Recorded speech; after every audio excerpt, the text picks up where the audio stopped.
Tous les 2 ans, l'AED, l'aide à l'Église en détresse, publie un rapport sur la liberté religieuse pour analyser ce droit humain fondamental qui est à la racine de tous les droits humains.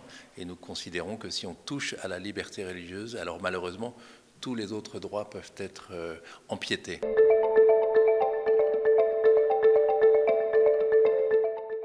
Alors aujourd'hui, notre constat, c'est que dans 62 pays dans le monde, la liberté religieuse n'est pas pleinement respectée. Et ces 62 pays représentent les 2/3 de la population mondiale. Ça veut dire que les 2/3 de la population mondiale vivent dans un pays où être croyant peut se vivre au risque parfois de sa vie et en tout cas ne permet pas d'avoir une vie comme l'ensemble des citoyens. Et cette tendance, elle s'aggrave d'année en année. Ça fait 25 ans effectivement que nous menons cette étude et nous voyons que la liberté religieuse est un droit humain précieux et très fragile et qu'il se dégrade progressivement. Alors les constats, c'est que le Moyen-Orient reste une zone où, notamment en raison de l'extrémisme religieux, les croyants sont particulièrement souffrants et persécutés. Le Sahel, que nous avions déjà pointé du doigt l'année dernière, là aussi le djihadisme frappe fort, non seulement contre les chrétiens, mais également envers les musulmans.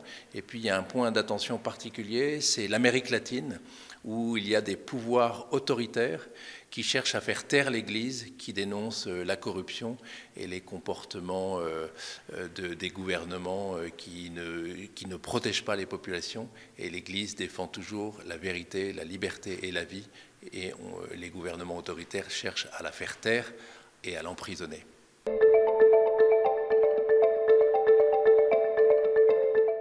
Alors c'est vrai que depuis quelques années, il y a de nombreux conflits qui ont émergé à travers le monde entre la Russie et l'Ukraine, plus récemment en Terre Sainte, entre la Palestine et Israël.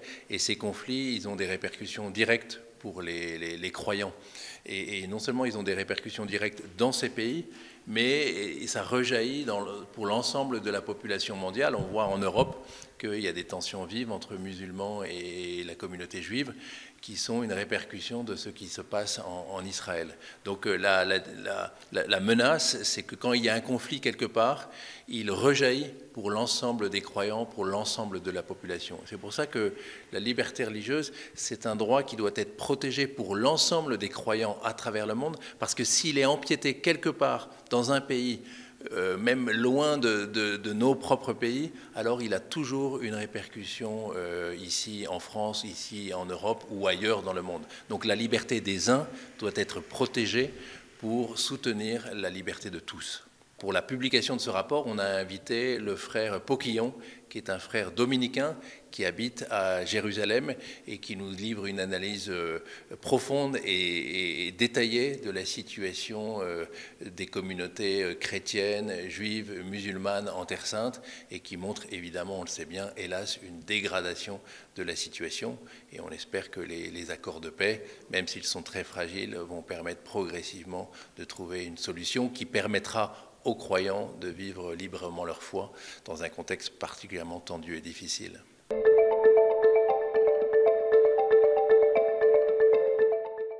Saint Maximilien Kolbe disait que l'indifférence, c'est le poison de notre temps. Et avec ce rapport et le travail de l'AED, le travail d'information de notre association, nous essayons de briser le mur de l'indifférence. Parce qu'effectivement, le silence est souvent un silence coupable qui favorise ou qui encourage la dégradation de la liberté religieuse. Donc en publiant ce rapport, c'est pour nous, plus qu'un travail d'information, c'est un cri d'alerte pour redire que la liberté religieuse est un droit humain fondamental.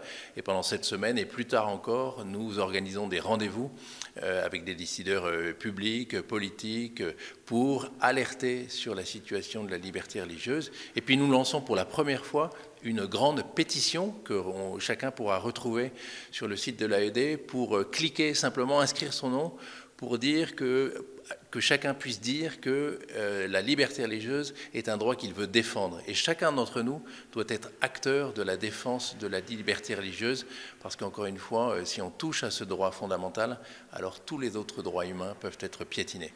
La première chose que nous demandent notamment les chrétiens persécutés dans le monde, c'est ne nous oubliez pas. Alors en prenant connaissance de ce rapport, en signant la pétition, en priant notamment pour les chrétiens à travers le monde, c'est une façon très concrète, très tangible et très efficace de leur venir en aide et de leur montrer que leur sort nous préoccupe et nous concerne.